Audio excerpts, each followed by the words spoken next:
deadlifts? Don't do them.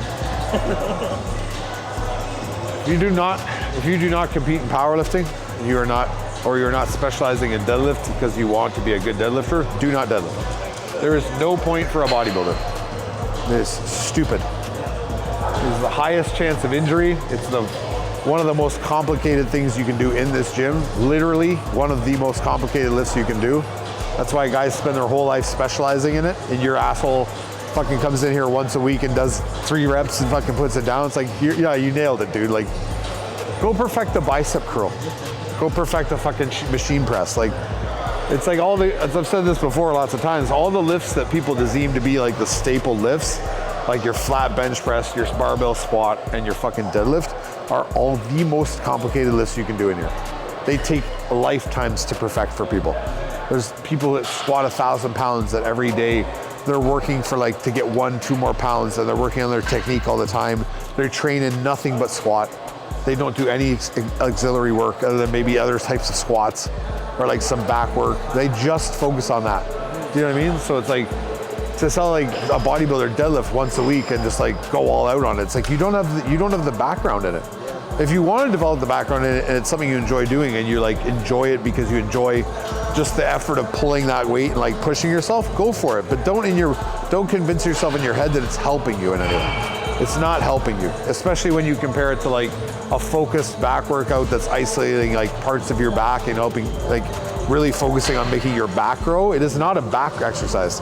It's literally a squat with a bar in your hands. The mechanics are a squat.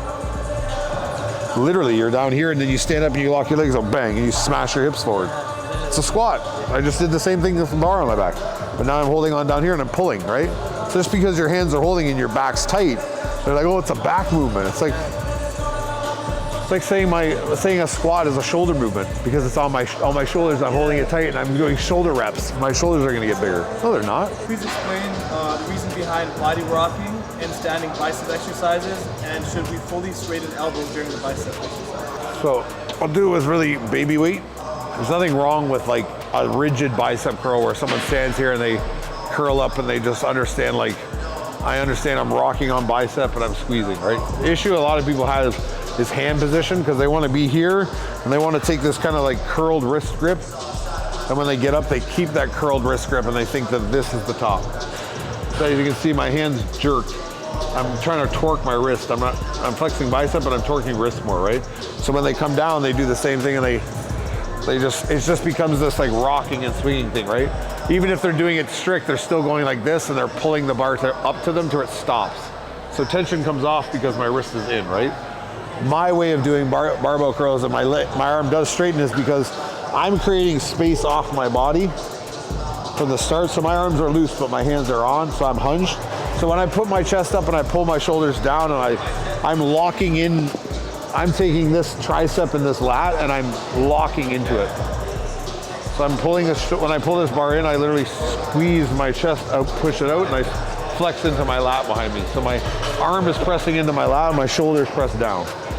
So I'm locking my arm in this position that it's stuck on me. To anyone looking, it looks like I just put my arms beside me and I start curling. But I'm literally tucking my elbows in as hard as they'll go, so that when I curl from this inside edge. I don't want to turn my elbow open and curl, I want to curl from inside this bicep, right? So if I tuck in here and I'm hanging up, I'm relaxed here. If I just suction into here, so I lift my chest up and I leave that arm long. I want to keep the arm long, and I want to feel it on my knuckle, my index finger knuckle, so that my shoulder's down, I can keep my head back and my chin down. So my head's pressing back and my chin's down. So my whole back posture, my posterior chain is locked. So I'm rocking here, but my arm's not doing anything. As you can see, I'm just shifting from my hip forward. So when I go to curl, it's just a little snap of my elbow here. I break right here and I curl up. I rock. So I'm pushing my chin back and head back, and I'm curling to where my bicep peaks, not where my bicep stops. This is too far, right? So I'm trying to find my bicep. In order to get the feel I want, I need to get length here, so I keep my chin up and I slide. So if my chin stays up, I can keep my arm locked out, and because my triceps counterbalancing.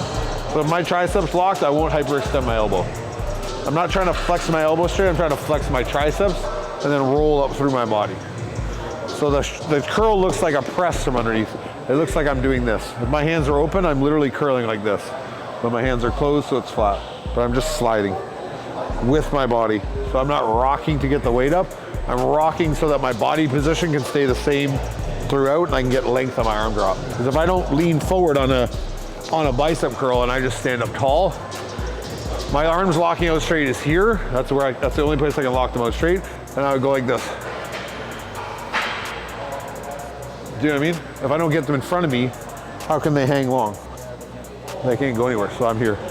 So I'm hugging my body and I'm curling towards you. I'm literally look like I'm doing this. So I'm trying to torque through this. This knuckle is pushing this elbow open. So it's like that. Everyone else wants to do this. They want to turn their hand in and open up their hand and go like this. So they want to curl like this. I want to curl like that. So it's just keeping your elbow tucked in. And like I said, the rocking will become more prevalent when you're using heavier weight. But all it is to accommodate the arm being able to move the same way it did right there. So if I did I'll do 60 pounds. I was 30 pounds. If I do 60 the same way, which is double the weight, I'm doing the same thing. I'm just as relaxed as I was when I was talking to 30. I'm holding the weight here. So I tuck in here and I tuck back and I'm rocking. So I can rock here and I can tuck whenever I want. Rock. So I can still fall flat. Because up here, my tension's up here in my chin and my head back. So there's very little tension in my arm. I'm not going like this and going, do you know what I mean? As soon as I take the tension off the top of my head, as soon as I understand that there's nothing pressing here, I'm not here and there's not stiffness in my back, see how light my hands are here? As soon as I do this and try and be in my hands, my whole body has to react to try and move that weight. Whereas if I just stayed still and kept that pressure where it should be in my back, I can be here all day. I could do the 90.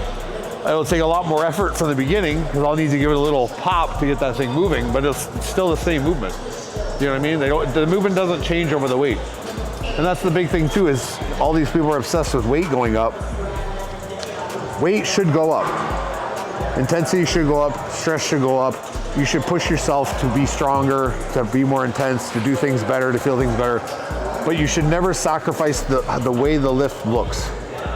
So if my lift, I just did 60 there, say I did 60 and that was like high for me, like I'm like, fuck, I really haven't done 60 before, I did it pretty clean. If I go to do 70 and I start doing one of these where I'm like going, I can get going, and I'm only getting these quarter reps, it's like, okay, I'm not ready for it yet. Put it down, maybe drop the 40s, rep out the rest of my reps, like really get some more blood in there. But don't get to the 70 and be like, I got it, now I gotta do it. You know what I mean? Like, it's not the point. It's like, it's just your body's way of saying you're not ready yet, right? So take more time at the 60, take more time at lesser weights, drop sets, whatever you gotta do to get your body acclimated to the stress of the lift. It's not about, the goal is to get to 110. It's not our goal. Even if you get to 110, where are you gonna go? We don't have a 120. So, are you gonna add plates to the fucking thing? There's a reason why, like, it's also, people have to understand, like, dumbbells only go up to a certain weight. These fixed barbells only go up to a certain weight. Because it's not conceivable that anyone could lift more than that, an average person. So like, we're not gonna make other weights. Like, we're not gonna make a fucking 250 pound version of this fixed barbell. Who the fuck's gonna use it? It's fucking insane. This is a bar for curling. It's not a bar for pressing. You know what I mean? Like, so it's like, you have to understand that too. Like in dumbbells, they go up to 200s, 180s. You barely ever see gyms anymore with that much. They go up to 140s, 120s, right? Because they know, as soon as you get above that, people are fucking up. They're hurting themselves. They're definitely not people who should be lifting them. So it's just like, it's a chance for injury and it's a liability at that point, right? But when people see that there's a max to go to, they want to push to the max to go to, right? So if I see that there's 110 here, I want to, if I'm an uneducated lifter, I'm like, I want to get to that 110, because if I get to that 110, my arms are going to be fucking massive. It's like, no, you could probably get to like the 60s or 70s and your arms still be jacked as fuck. There's Mr. Olympias that curl this much just for, that's all they do in their arm workout. And they got arms fucking 5 times the size of mine. You know what I mean? So don't get too caught up on the weight.